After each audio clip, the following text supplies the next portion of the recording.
So hello everyone, आज हम देखेंगे बॉयलर्स और स्टीम जनरेटर। ठीक है। सो बॉयलर्स जो यूज करते हैं हम, बॉयलर्स बेसिकली यूज करते हैं for the generation of steam. Steam को जनरेट करने के लिए हम बॉयलर यूज करते हैं। Generally boilers are used in steam power plants and engines, steam engines. So आज हम बेसिकली देखने वाले हैं कि बॉयलर का ब्लॉक डायग्राम क्या होता है, पूरा जो स्कीमेटिक स्केच होता है वो कैसा होता है और वो वर्क कैसे करता है। सो ये अभी हमने यहाँ पे ड्रॉ करा है schematic block diagram of a boiler plant. तो बेसिकली हमारे पास ये बॉयलर है। ठीक है। कोई भी एक रूम रहेगा या एक बहुत बड़ा स्पेस रहेगा, उसे हम बॉयलर कहते हैं। ठीक है। लेकिन केवल बॉयलर हम ओनली केवल बॉयलर यूज करें, उससे हमारा जो प्लांट रहता है उसकी एफिशिएंसी काफ़ी कम हो जाती है। तो हमको बॉयलर के अंदर कुछ चीज़ें और ऐसी ऐड करनी पड़ती है जिसके कारण कि हमारे बॉयलर की जो एफिशिएंसी है वो बढ़े। मतलब कम से कम एफिशिएंसी का मीनिंग होगा कि कम से कम कोल कंज्यूम करके या फ्यूल कंज्यूम करके जो हमारा बॉयलर है वो ज़्यादा से ज़्यादा हीट जनरेट, स्टीम जनरेट करे। सो बॉयलर स्टार्ट करने के पहले कुछ चीज़ें मैं आपको बताना चाहूँगा। All those parts of a boiler plant which are used to improve its efficiency are known as accessories. उनको बोलते हैं अपन accessories. So आप लोग देख रहे होंगे यहाँ पे बेसिकली मैंने 3 accessories शो करी है। फर्स्ट ऑफ ऑल हमारे पास है super heater, then we have economiser and finally we have air pre heater. ये जो तीनों सब असेंबलीज होती हैं बॉयलर की, इनकी सबसे मेन जो खूबी होती है वो ये होती है कि they are run by their own, है ना। ये कोई एक्स्ट्रा पावर यूज नहीं करते हैं। जो एनर्जी हम ड्रॉट में हमारी जो एनर्जी वेस्ट हो रही थी, जो स्मोक हमारे फ्लू गैस को उड़ा के ले जा रहा था, उसी के पाथ में हम इन डिवाइसेस को लगाते हैं, जिसके कारण कि हमारा जो वेस्ट एनर्जी है वो कम होती है और उस जो एनर्जी हमारी वेस्ट हो रही है उसी को हम यूज करते हैं फॉर जनरेशन ऑफ स्टीम। तो कैसे वर्क करता है अभी हम वो देखते हैं। सो सी, फर्स्ट ऑफ ऑल हमारे पास ये बॉयलर प्लांट है। ठीक है। ये हमारा बॉयलर प्लांट है। इसका शेप जनरली सिलेंड्रिकल शेप का हमारा बॉयलर होता है। ठीक है। तो अभी हम ब्लॉक डायग्राम शो कर रहे हैं इसलिए हमने इसको बॉक्स में बनाया है। तो ये हमारा बॉयलर है। पहले स्टार्टिंग में क्या हुआ करता था, ये असेंबलीज नहीं हुआ करती थी। और अगर मान लीजिए आप डायरेक्ट बॉयलर से हमारा स्मोक हम सीधे चिमनी के थ्रू बाहर निकालेंगे तो उसमें क्या प्रॉब्लम आती थी, जो हमारी हॉट फ्लू गैसेस थी, जिनके अंदर हाइड्रोकार्बन्स की एनर्जी थी, वो सीधे एस्केप हो जाया करती थी एटमॉस्फेयर पे, जिसके कारण हमारे प्लांट की एफिशिएंसी काफ़ी कम हो जाया करती थी।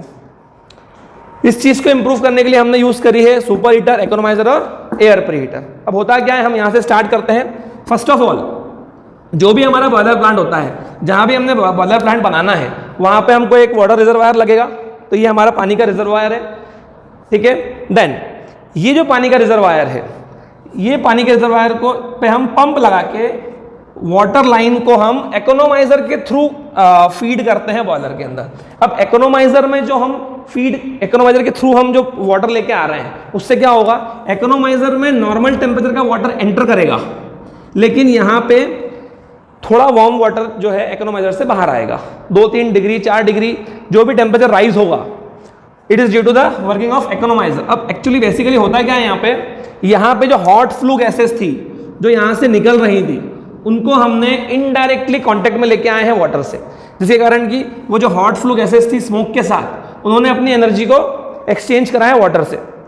तो यहाँ पे हमको वार्म वाटर मिलता है फीड में। तो जितना भी हमारा बेनिफिट हुआ हो, 2 डिग्री 3 डिग्री 4 डिग्री, यहाँ पे हमको ज़्यादा वार्म वाटर मिलता है।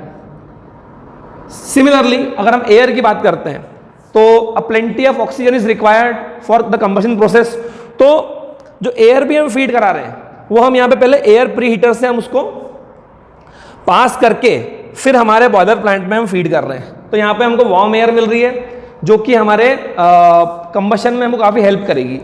सो ये जो दोनों डिवाइसेस हैं ये काफ़ी हमारी हेल्प कर रहे हैं एफिशिएंसी को रेस करने में।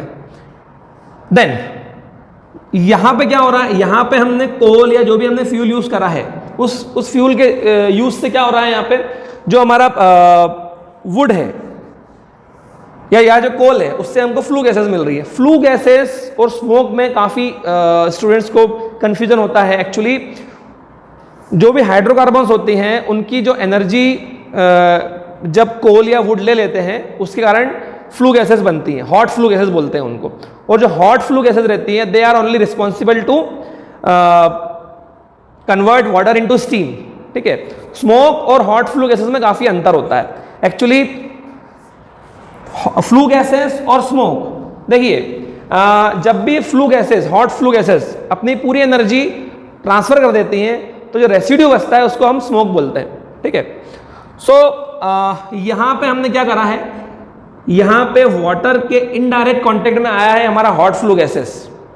जब भी वाटर के इनडायरेक्ट कांटेक्ट में हॉट फ्लू गैसेस आती है तो हमारी स्टीम यहां पे डेवलप होती है। तो हमको यहां पे बॉयलर प्लांट से जो स्टीम मिलती है वो मिलती है हमें वेट स्टीम। अब एक्चुअली होता क्या है, ये जो वेट स्टीम है, इस वेट स्टीम को हम डायरेक्टली इंजन में या टरबाइन में फीड नहीं कर सकते, क्योंकि इंजन के आरपीएम और टरबाइन के आरपीएम काफी ज्यादा होते हैं, वहां पे हम मॉइस्ट स्टीम को नहीं भेज सकते। इसलिए हमने बीच में यूज करा है सुपर हीटर।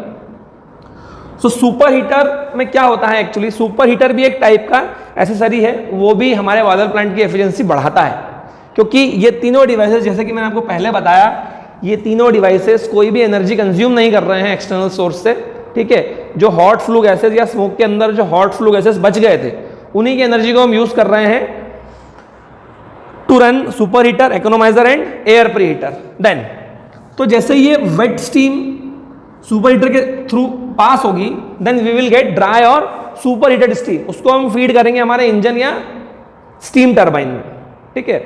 देन आगे हम चलते हैं, जो हॉट फ्लू गैसेस थी स्मोक के साथ वो फिर हम पास करेंगे इकोनोमाइजर से।